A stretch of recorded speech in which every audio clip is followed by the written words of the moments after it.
حب کا جو پہلا حرف ہے وہ سینے میں دبا ہوا چھپا ہوا ہے، مخفی ہے، وہ جگہ کسی کو نظر نہیں آتی۔ تو اس کا پتہ یہ چلا کہ حب ایک ایسا جذبہ ہے کہ شروع شروع میں چھپا رہتا ہے، مخفی رہتا ہے، کسی کو پتہ نہیں چلتا۔ ایک سکون کی کیفیت ہوتی ہے، سکون کی کیفیت۔ جب کسی سے حب ہوتی ہے، حب، تو بس دل کو سکون ملتا ہے، دیکھنے سے آنکھوں کو سکون ملتا ہے، ذکر سے راحت ملتی ہے۔ یہ راحت بھی سینے میں چھپی رہتی ہے، سکون بھی دل میں چھپا رہتا ہے، کیفیت بھی دل میں چھپی رہتی ہے۔ تو حب کا جو پہلا حصہ ہے وہ مخفی رہتا ہے، ہا کی طرح مخفی رہتا ہے۔ مگر چونکہ یہ لفظ ہے حب، تو اس کی اینڈ ہوتی ہے با پر شفویہ، تو اس کا جو انتہا ہے وہ محبت پھر مخفی رہ نہیں سکتی، اس کا اظہار لب سے کسی نہ کسی طور پہ ہو جاتا ہے۔ تو ابتدا چھپے چھپے ہوتی ہے، انتہا ظاہر ہو جاتی ہے، بندے کی زبان سے، بندے کے فعل سے، بندے کے عمل سے، بندے کے طرز عمل سے، بندے کے وتیرے سے، بالآخر وہ محبت ہی کیا جو ظاہر نہ ہو۔ شروع ہوتی ہے ہا کی طرح، دل کی اتھا گہرائیوں سے، سینوں کے اندر کی راحت سے شروع ہوتی ہے، اور ختم ہوتی ہے با۔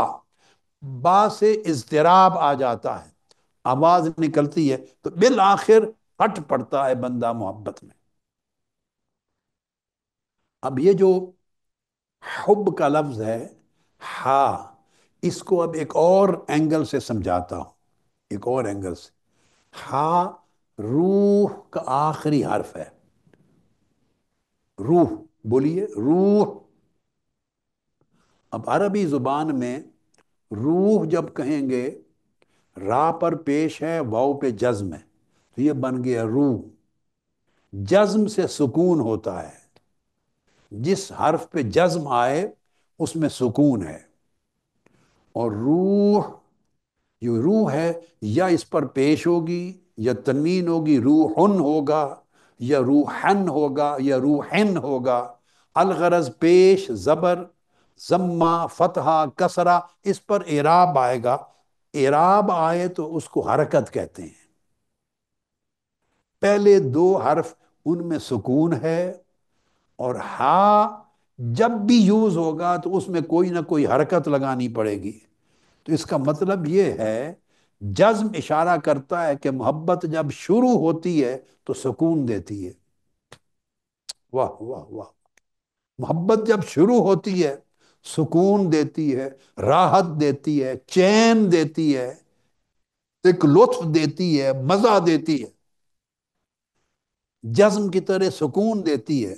مگر جب اینڈ پر پہنچتی ہے روح ہا پر، تو ہا کی شکل میں حرکت آتی ہے، حرکت سے ہیجان پیدا ہوتا ہے، جذبے اور ارادے میں ہیجان اور اضطراب پیدا ہوتی ہے۔ تو وہی محبت جو ابتدا میں سکون دیتی تھی، وہ حرکت پہ آ کے سکون کو چھین لیتی ہے اور ہیجان اور اضطراب پیدا کر دیے۔ تو وہ جذبہ جو ابتدا میں سکون دے، انتہا میں مضطرب کر دے، اس کو محبت کہتے ہیں۔ یہ حب ہے۔ اس کی دو الگ شانیں ہیں، ایک ابتدا کی شان ہے اور ایک انتہا کی شان ہے۔